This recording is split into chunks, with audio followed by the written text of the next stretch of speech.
Indonesia, makanan bukan hanya soal rasa, tapi juga soal kepercayaan, terutama bagi mayoritas masyarakat Indonesia yang beragama Islam. Label halal jadi hal penting dalam memilih produk makanan. Namun sayangnya, masih banyak pelaku UMKM kuliner yang belum sadar pentingnya sertifikasi halal. Banyak yang beranggapan, saya kan pakai bahan yang biasa saja, pasti halal. Atau, selama tidak pakai babi, aman. Padahal, tidak semua bahan yang terlihat aman itu otomatis halal. Contohnya, gelatin pada dessert, pengemulsi E471 pada roti, pewarna makanan pada minuman. Bahan-bahan ini bisa saja berasal dari sumber yang tidak halal jika tidak dicek asal-usulnya.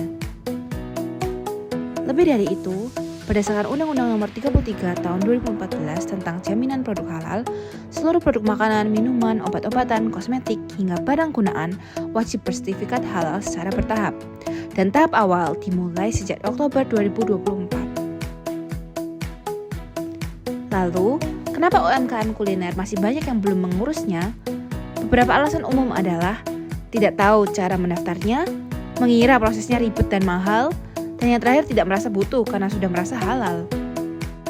Faktanya, saat ini pemerintah menyediakan sertifikasi halal gratis atau sehati untuk pelaku UMKM. Prosesnya mudah, online, dan bisa dibantu pendamping halal dari BPJPH atau Lembaga Pendamping Proses Produk Halal atau LP3H.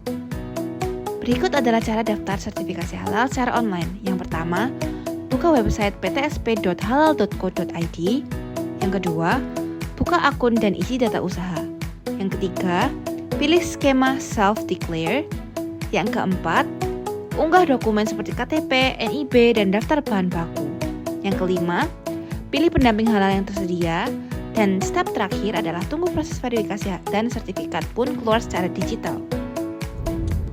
Oh iya, skema self-declare ini khusus untuk UMKM yang memenuhi syarat ya. Misalnya, produk tidak mengandung bahan beresiko seperti alkohol, gelatin, atau daging. Kedua, proses produksinya sederhana dan tidak tercampur dengan bahan non-halal.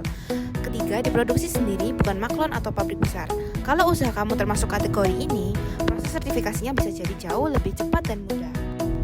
Dan yang paling penting, biayanya gratis. Program Sehati ini memang dirancang pemerintah untuk bantu UMKM. Jadi, kamu nggak perlu khawatir soal biaya pendaftaran atau verifikasi. Semua ditanggung negara selama kuotanya masih tersedia. Dengan sertifikasi halal, produk kulinermu akan, yang pertama, lebih dipercaya oleh konsumen. Yang kedua, lebih mudah masuk ke retail besar. Dan yang terakhir, bahkan bisa punya peluang ekspor. Ingat, halal bukan cuma label di kemasan, tapi bentuk komitmen kita untuk menghasilkan produk yang aman, berkualitas, dan sesuai dengan nilai-nilai konsumen. Yuk pelaku UMKM kuliner, jangan tunggu nanti. Cek bahanmu, daftarkan usahamu, dan jadikan halal sebagai nilai tambah.